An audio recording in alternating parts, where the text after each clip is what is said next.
வணக்கம் ஃப்ரெண்ட்ஸ். இன்றைக்கி இந்த ஆஸ்திரேலியாவை பற்றி ஒரு குவிக் அப்டேட், அதுக்காக தான் இந்த வீடியோவை நம்ம பண்ணுறோம். ஏன்னா நிறைய பேர் பார்த்திங்கன்னா இந்த ஆஸ்திரேலியா ரிலேட்டடாக நிறைய இங்கே இருக்கக்கூடிய ஜாப்ஸை பற்றி, இங்கே இருக்கக்கூடிய இமிக்ரேஷனை பற்றி இந்த மாதிரி நிறைய டீட்டெயில்ஸ் நம்மக்கிட்ட கேட்டுகிட்டே இருக்காங்க.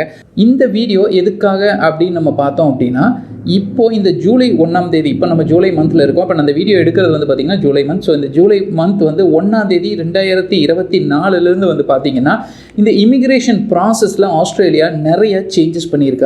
அதாவது ஃபாரின் கண்ட்ரீஸில் இருந்து ஆஸ்திரேலியா போகிறவங்களுக்கு, ஃபார் எக்ஸாம்பிள் ஸ்டூடெண்ட்டாக போகிறவங்களுக்கு, விசிட்டராக போய் அவங்களோட வீசாவை ஸ்டூடெண்ட்டாக கன்வெர்ட் பண்ணுறவங்களுக்கு, மேலும் அங்கேயே ஸ்டூடெண்ட் வீசாவில் இருந்துட்டு அவங்களோட வீசாவை பார்த்திங்க அப்படின்னா திரும்பவும் ரெனியூவல் பண்ணுறவங்களுக்கு. ஸோ இந்த மாதிரி நிறையா விஷயங்களை கொண்டு வந்திருக்காங்க. மேலும் அங்கே இருக்கக்கூடிய ஸ்கில்டு ஜாப்ஸ் பார்த்துட்டு இருக்காங்க இல்லைங்களா, அவங்களுக்கும் ஒரு சில அப்டேட்ஸை இந்த புது ரூல்ஸில் ஆஸ்திரேலியா சொல்லியிருக்காங்க.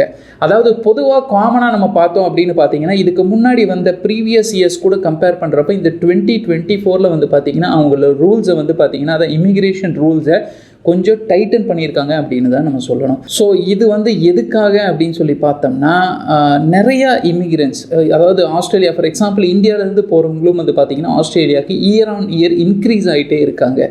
அதே மாதிரி வேறு கண்ட்ரியிலேருந்தும் ஆஸ்திரேலியா போய் செட்டில் ஆகிறவங்க, ஆஸ்திரேலியாவில் போய் வேலை பார்க்குறவங்க, ஸ்டூடெண்ட்டாக இருந்து அங்கே எம்ப்ளாய்மெண்ட் எடுக்கிறவங்க, விசிட்டர் வீசாவில் போய் அதை ஸ்டூடெண்ட் வீசாவாக கன்வெர்ட் பண்ணி அதுக்கப்புறம் அங்கே எம்ப்ளாய்மெண்ட் எடுக்கிறவங்க. ஸோ இது மாதிரி பார்த்திங்கன்னா இந்த நம்பர்ஸ் எவ்ரி இயர் இன்க்ரீஸ் ஆகிட்டே இருக்குது. சரி, இன்க்ரீஸ் ஆகிறது நல்லது தானே, அவங்களுடைய ஸ்கில்ஸை கான்ட்ரிபியூட் பண்ணுறாங்க. ஸோ இது நல்ல விஷயம் தானே அப்படின்னு கேட்டிங்கன்னா, ஆமாம் நல்ல விஷயம் தாங்க. ஆனால் இந்த ஆஸ்திரேலியன் கவர்மெண்ட் இப்போ என்ன நினைக்கிறாங்க அப்படின்னா, இயர் ஆன் இயர் இது இன்க்ரீஸ் ஆகிட்டு இருக்கங்காட்டி அதிகமான வெளிநாட்டினர், சரிங்களா, இமிகிரண்ட்ஸ் நிறைய பேர் ஆஸ்திரேலியாக்குள்ளே வர்றாங்க. ஸோ இப்படி வர்றங்காட்டி பார்த்தீங்கன்னா இப்போ சொல்லக்கூடிய விஷயங்கள் உங்களுக்கு என்னென்னலாம் அவங்க பாதிக்குதுன்னு ஃபீல் பண்ணுற விஷயங்களை தான் நம்ம இங்கே சொல்கிறோம். இதில் முதல் விஷயம் என்ன அப்படின்னு பார்த்தோம்னா, இந்த அதிகமான வெளிநாட்டினர் ஆஸ்திரேலியாவில் போய் செட்டிலாக நினைக்கிறங்காட்டி என்ன நடக்குது அப்படின்னா, இங்கே இருக்கக்கூடிய பிஸ்னஸஸ் எல்லாம் அதிகமாக ஸ்ட்ரகிள் ஆகுது. ஒரு விஷயங்க ஸ்ட்ரகிள் ஆகுது. இந்த சென்ஸ் எப்படின்னு கேட்டிங்கன்னா உங்களுக்கே தெரியும். அதாவது குறைந்த சம்பளத்தில் கூடி ஒர்க் பண்ணுறதுக்கு நிறைய பேர் தயாராக இருக்கிறாங்க, வெளிநாட்டை சேர்ந்தவர்கள். பட் இருந்தாலும் மினிமம் வேஜஸ் அப்படின்னு ஒரு விஷயம் இருக்குது. ஃபார் எக்ஸாம்பிள் ஒரு ஸ்கில்டு ஒர்க்கருக்கு மினிமம் இவ்வளோ வேஜஸ் கொடுக்கணும் அப்படிங்கிற எல்லா விஷயங்களும் இருக்குது. பட் இருந்தாலும் அது லீகலாக இருந்தாலும் அதை விட குறைவாக வாங்கிட்டு ஒர்க் பண்ணுறவங்களும் நிறைய பேர் இருக்கத்தான் செய்கிறாங்க. ரெண்டாவது, அதிகமான ஓவர் சப்ளைன்னு சொல்லுவாங்க. ஸோ இந்த ஓவர் சப்ளை ஆஃப் இமிக்ரெண்ட்ஸ் அதிகமாக இருக்கிறங்காட்டி என்ன நடக்குது அப்படின்னா, இந்த ரெண்டல் அப்படிங்கிற ஒரு பிஸ்னஸ் இருக்குது இல்லைங்களா, அதாவது ஹவுஸ் ரெண்டல் அப்படிங்கிற ஒரு ஹவுஸ் ரெண்ட்டுன்னு நம்ம சொல்கிறோம் இல்லைங்களா. ஸோ இந்த ரெண்ட் பார்த்தீங்க அப்படின்னா காமனாக நார்மல் ஸ்டாண்டர்டை விட அதிகமாகிடுது. ஸோ இங்கே இருக்கக்கூடிய ஹவுஸ் ஓனர்ஸ் ஃபாரினர்ஸ்க்கு கொடுக்குறப்ப நார்மலாக இருக்கக்கூடிய அந்த மினிமம் ஹவுஸ் ரெண்ட் அப்படிங்கிறத விட அதிகமாக சார்ஜ் பண்ணுறாங்க. ஸோ இதவே அங்கே பார்த்தீங்க அப்படின்னா ஒரு ஸ்டாண்டர்ட் ஹவுஸ் ரெண்ட்டாக மாற்றிடுறாங்க. ஸோ அங்கே இருக்கக்கூடிய லோக்கலைட்ஸ்க்கும் பார்த்தீங்கன்னா அதே ஹவுஸ் ரெண்ட்டை தான் வாங்குறாங்க. ஸோ இது இல்லாமல் வீடுகளும் பார்த்தீங்கன்னா அதிகமான டெனன்ட்ஸ் ஃபாரினர்ஸ் இருக்கங்காட்டி இதெல்லாம் நிறைய எக்ஸ்பர்ட்ஸ் சொன்னதை தான் நான் உங்களுக்கு சொல்கிறேன். ஸோ இப்போ அதிகமான டெனன்ட்ஸ் பார்த்தீங்க இருக்கங்காட்டி நிறைய ஆஸ்திரேலியன்ஸுக்கு இங்கே இந்த வீடு குறைந்த வாடகைக்கு கிடைக்கிறது அப்படிங்கிறது ரொம்பவே ஸ்ட்ரகிள் பண்ணுறதா ஃபீல் பண்ணுறாங்க. ஸோ அதை நிறைய எக்ஸ்பர்ட்ஸ் ஆஸ்திரேலியன் கவர்மெண்ட்டுக்கு பார்த்தீங்கன்னா இந்த விஷயங்களை சொல்லிக்கிட்டே இருந்தங்காட்டி ஆஸ்திரேலியன் கவர்மெண்ட் இதை வாட்ச் லிஸ்ட்டில் வச்சுக்கிட்டே இருந்தாங்க. ஸோ இந்த மாதிரி விஷயங்கள் நடந்துகிட்டே இருக்குது அப்படின்னு சொல்லிட்டு, மேலும் இது இப்போ ஃபாரினர்ஸ் வரங்காட்டி நல்ல விஷயம் தான். ஒவ்வொரு கண்ட்ரிக்கும் நிறைய ஃபாரினர்ஸ் அவங்களுடைய ஸ்கில்ஸ் இங்கே கான்ட்ரிபியூட் பண்ணுறது நல்ல விஷயமா இருந்தாலும் ஓவர் சப்ளை ஒரு விஷயத்துக்கு ஆகிறப்போ, ஃபார் எக்ஸாம்பிள் டிமாண்ட் குறைவாக இருக்குது, சப்ளை அதிகமாக இருக்குது. எக்கனாமிக்ஸ் படித்தவங்களுக்கு தெரியும். ஸோ அப்போ சப்ளை ஓவர் சப்ளையாக இருக்கிறப்ப என்ன நடக்குது அப்படின்னா, இங்கே எல்லா விஷயங்களும் கொலாப்ஸ் ஆகிறதா ஃபீல் பண்ணுறாங்க. ஸோ அதனால் இந்த 2024 ஒரு சில இந்த இமிக்ரேஷன் ரூல்ஸை சேஞ்ச் பண்ணியிருக்காங்க. இதில் எக்ஸ்பர்ட் சொல்கிறது என்னென்னா, இது வெளிநாட்டிலேருந்து வரக்கூடியவர்களுக்கு, வேலை தேடி வர்றவங்களுக்கும் ஸ்டூடெண்ட்ஸுக்கும் பாதிப்பை ஏற்படுத்துமா அப்படின்னா பாதிப்பை ஏற்படுத்தலாம் அப்படிங்கிறத தான் சொல்ல வர்றாங்க. ஏன்னா அந்தளவுக்கு இங்கே விஷயங்களை டைட்டன் பண்ணியிருக்காங்க. ஸோ அப்படி இருக்கக்கூடிய விஷயங்களை தான் இப்போ ஒன் பை ஒன்னாக பார்க்க போகிறோம். இதில் நிறைய விஷயங்கள் இருக்குது. there are more than 15 points, but we have taken, நாங்கள் என்ன எடுத்திருக்கோம் அப்படின்னு பார்த்தீங்கன்னா ஒரு 6-7 பாயிண்ட்ஸ் தான் எடுத்திருக்கோம். மேஜராக ஃபார் எக்ஸாம்பிள் நீங்கள் இந்தியாவிலேருந்து போகிறீங்க, பங்களாதேஷ்லேருந்து போகிறீங்க, ஸ்ரீலங்காலேருந்து போகிறீங்க அப்படின்னா இவங்களுக்கு ரொம்ப முக்கியமாக எது தேவைப்படுமோ அந்த விஷயங்களை மட்டும்தான் இந்த இடத்துல நம்ம பார்க்க போகிறோம். முதல் அமெண்ட்மெண்ட், அதாவது முதல் ரிஃபார்ம் திருத்தம் என்ன பண்ணியிருக்காங்க பண்ணியிருக்காங்க அப்படின்னு சொல்லி பார்த்தீங்க அப்படின்னா, இந்த ஸ்டூடெண்ட் வீசாக்கான அப்ளிகேஷன் ஃபீஸ் இருக்கு இல்லைங்களா, இந்த ஃபீஸை வந்து பார்த்தீங்க அப்படின்னா ஆக்சுவலாக வந்து அப்ராக்சிமேட்லி ஒரு $710 அப்படிங்கிறது இருந்தது. இது அப்படியே டபுள் பண்ணியிருக்காங்க, ஆல்மோஸ்ட் டபுள், மோர் தென் டபுள்னு கூட சொல்லலாம். $1,600 அப்படிங்கிறதா மாற்றிருக்காங்க. இது ஒரு ஹியூஜ் இன்க்ரீஸ் அப்படின்னு தான் நம்ம சொல்ல முடியும். இது வந்து பார்த்தீங்கன்னா இவ்வளோ கம்மியாக இருந்தது அப்படியே டபுள் பண்ணிட்டாங்க. ஸோ ஸ்டூடெண்ட் வீசாவில் அதிகமாக வர்றவங்கள இவங்க குறைக்கணும்னு நினைக்கிறாங்களான்னு தெரியல. பட் ஸ்டில் என்ன அப்படின்னா, ஏன்னா இந்த அமௌண்ட்லேருந்து அப்படியே டபுள் ஆகுது அப்படிங்கிறது ஒரு வருந்தத்தக்க விஷயம் தான். செகண்ட் அமெண்ட்மெண்ட் என்ன அப்படின்னு சொல்லி பார்த்தோம்னா, டெம்பரரி கிராஜுவேட் வீசான்னு சொல்லுவாங்க. அதாவது இந்த ஆஸ்திரேலியாவில் வேலை தேடிட்டு இருக்கிறவங்களுக்கு கண்டிப்பாக இதை பற்றி தெரிஞ்சிருக்கும். ஸோ இந்த வீசாவில் இருக்கிறவங்களுக்கு வந்து பார்த்தீங்கன்னா, ஃபார் எக்ஸாம்பிள் மாஸ்டர்ஸ் படிக்க போகிறாங்க இல்லைங்களா, அதாவது மாஸ்டர்ஸ் படிக்க போவாங்க, படிக்கிறதுக்கு போவாங்க. எப்படி இருந்தாலும் அந்த ஏஜ் அப்படிங்கிறது வந்து பார்த்தீங்கன்னா மேக்ஸிமம் அப்படிங்கிறது 50 அப்படிங்கிறது இருந்தது. ஃபார் எல்லா நேஷனாலிட்டிஸும் கிடையாது, ஒரு சில கண்ட்ரீஸுக்கு மட்டும் இருந்தது. ஸோ இந்த 50 அப்படிங்கிறத திரும்பவும் வந்து பார்த்தீங்கன்னா ரெடியூஸ் பண்ணியிருக்காங்க இந்த ஏஜ் லிமிட்டை. தட் இஸ் 35 தான் அப்படிங்கிறது ஏஜ் லிமிட். இது ரொம்பவே ஒரு பெரிய வந்து எப்படி சொல்கிறது, ரொம்பவே டைட்டன் பண்ணியிருக்காங்க அப்படின்னு தான் சொல்லணும். ஏன்னா 50 வயசுகள் வரைக்கும் நீங்கள் வந்து இந்த டெம்பரரி கிராஜுவேட் வீசாக்கு அப்ளை பண்ணுறதுக்கு சான்சஸ் இருந்தது. ஸோ இப்போ அதை 35 ரெடியூஸ் பண்ணிட்டாங்க. ஸோ இது வந்து பார்த்தீங்க அப்படின்னா அங்கே இருக்கிறவங்களுக்கும் இல்லை மேலும் இங்கிருந்து அப்ளை பண்ணுறவங்களுக்கும் இது ஒரு பிரச்சனை அப்படின்னு கூட நம்ம சொல்லலாம். அதே மாதிரி இது எல்லா கண்ட்ரிக்கும் பொருந்துமா இந்த ஏஜ் லிமிட் ரெடியூஸ் பண்ணதுன்னு கேட்டால் கிடையாது. இது வந்து பார்த்திங்கன்னா ஒரு சில நேஷ்னாலிட்டிஸுக்கு குறைச்சிருக்காங்க, ஒரு சில நேஷ்னாலிட்டிஸ்க்கு அப்படியே தான் இருக்குது.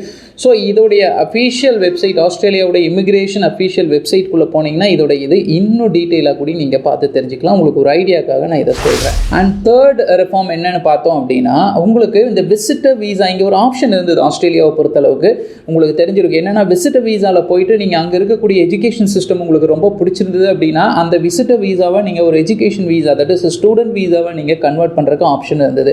அதாவது டெம்பரரி கிராஜுவேட் வீசாக்கும் விசிட்டர் வீசாக்கும் வந்து பார்த்தீங்கன்னா, இது டெம்பரரி விட்டுருங்க, இந்த விசிட்டர் வீசாவுக்கு வந்து இந்த ஆப்ஷன் வந்து கொடுத்துருந்தாங்க. ஸோ அதை வந்து இப்போ வந்து அதை பண்ண முடியாது அப்படிங்கிற மாதிரி சொல்கிறாங்க. அதாவது நீங்கள் வந்து டெம்பரரி கிராஜுவேட் வீசாவில் இருந்தாலும் அதை வந்து நீங்கள் இன்னொரு ஸ்டூடெண்ட் வீசாவாக கன்வெர்ட் பண்ண முடியாது. அட் த சேம் டைம் நீங்கள் விசிட்டர் வீசாவில் ஆஸ்திரேலியா போயிட்டு அந்த வீசாவை நீங்கள் ஒரு ஸ்டூடெண்ட் வீசாவாக ஒரு யூனிவர்சிட்டியில் ஜாயின் பண்ணுறேன், எனக்கு இது ஸ்டூடெண்ட் வீசாவாக கன்வெர்ட் பண்ணி கொடுங்க அப்படின்னா இதை பண்ண முடியாது அப்படிங்கிறத சொல்ல வர்றாங்க.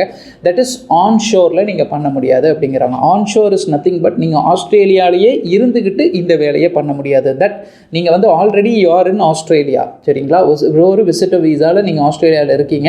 அதே மாதிரி டெம்பரரி கிராஜுவேட் வீசா அப்படிங்கிற வீசாவில் இதில் சப் கிளாஸ் இருக்குது, 485 486 சப் கிளாஸஸ் இருக்குது. அதோடைய டீட்டெயில்ஸ் நீங்கள் அஃபிஷியல் போர்ட்டலில் கூட போய் பார்த்து தெரிஞ்சுக்கலாம். ஏன்னா டைம் கன்சம்ஷன் இதை பற்றி பேசினா அதிகம் எடுக்கும் அப்படிங்கிறக்காக நான் ஷார்ட் அண்ட் ஸ்வீட்டாக சொல்கிறேன்.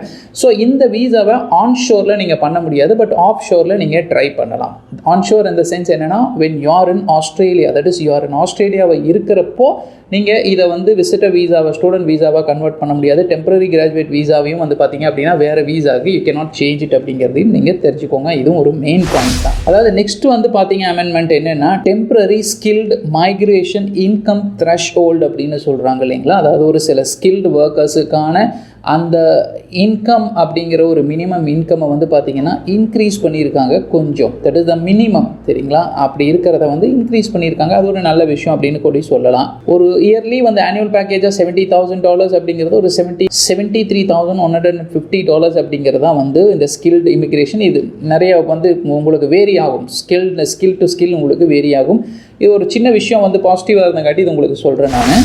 நெக்ஸ்ட் அமெண்ட்மெண்ட் அப்படின்னு பார்த்தோம்னா, இந்த ஹெப்படைட்டிஸ் பி டெஸ்ட் இருக்கு இல்லைங்களா, அதாவது இது வந்து மேண்டட்ரி பண்ணியிருக்காங்க. அதாவது ஃபார் ஹை ரிஸ்க் கண்ட்ரீஸ், அதாவது ஹை ரிஸ்க் கண்ட்ரீஸ்னு ஒரு லிஸ்ட் வச்சுருக்காங்க. இந்த லிஸ்ட்டுக்குள்ளே வரக்கூடிய எல்லா கண்ட்ரீஸையுமே வந்து பார்த்தீங்க அப்படின்னா நீங்கள் ஹெப்படைட்டிஸ் பி அப்படிங்கிறது இந்த டெஸ்ட்டுங்கிறது மேண்டட்ரி பண்ணியிருக்காங்க. When you are coming to Australia அப்படிங்கிற மாதிரி இருந்ததுன்னா, அதுவும் நீங்கள் 15 வயசுக்கு மேலே இருந்தால், இஃப் யூ ஆர் 15 இயர்ஸ், சரியா, தட் இஸ் உங்களுடைய age is more then 15 years அப்படிங்கிற மாதிரி இருந்ததுன்னா யூ ஷுட் கேரி இந்த ஹெப்படைட்டிஸ் பி டெஸ்ட் அப்படிங்கிறத வந்து நீங்கள் கேரி பண்ணியிருக்கணும், சரிங்களா. ஸோ இந்த டெஸ்ட் ரிப்போர்ட் இருந்தால் மட்டும்தான் யூ கேன் என்டர் ஆஸ்திரேலியா அப்படிங்கிறதையும் தெரிஞ்சுக்கோங்க.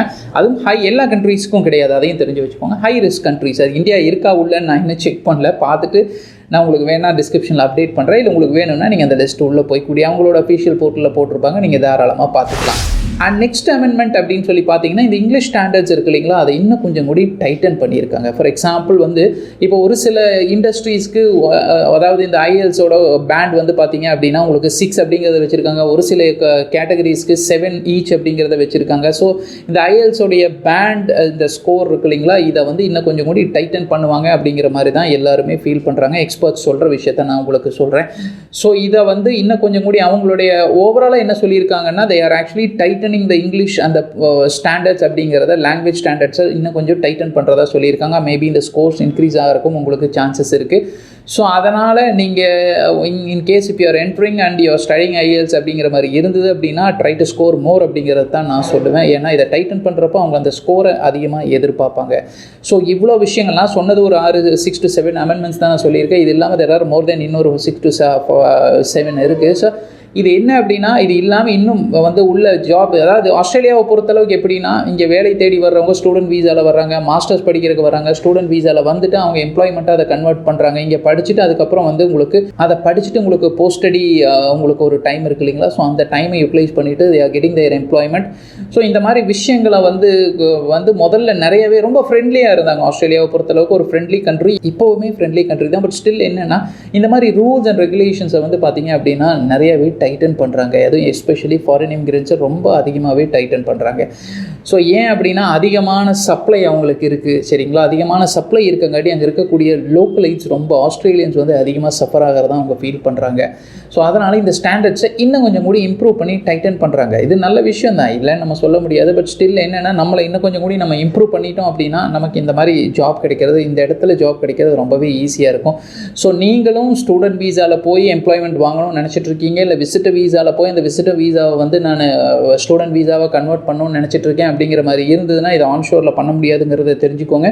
இதை வந்து ஏன்னா இந்த ரூல்ஸ் வந்து இந்த மந்த் ஜூலை 1 உங்களுக்கு அப்ளை ஆகிருக்கு, அதையும் தெரிஞ்சுக்கோங்க. கம்ப்ளீட் ரூல்ஸை படிங்க. படித்ததுக்கப்புறம் நீங்கள் அந்த வீசாவுக்கு நீங்கள் அப்ளை பண்ணுங்கள். படித்ததுக்கப்புறம் நீங்கள் அங்கே ஜாப்ஸ் ஆஸ்திரேலியாவில் இருக்கக்கூடிய ஜாப்ஸுக்கு நீங்கள் அப்ளை பண்ணுங்கள். அப்ளை பண்ணுறதுக்கு முன்னாடி அவங்களோட அஃபீஷியல் வெயிட் முடிஞ்சால் நான் லிங்க்கை கீழே கொடுக்குறேன்.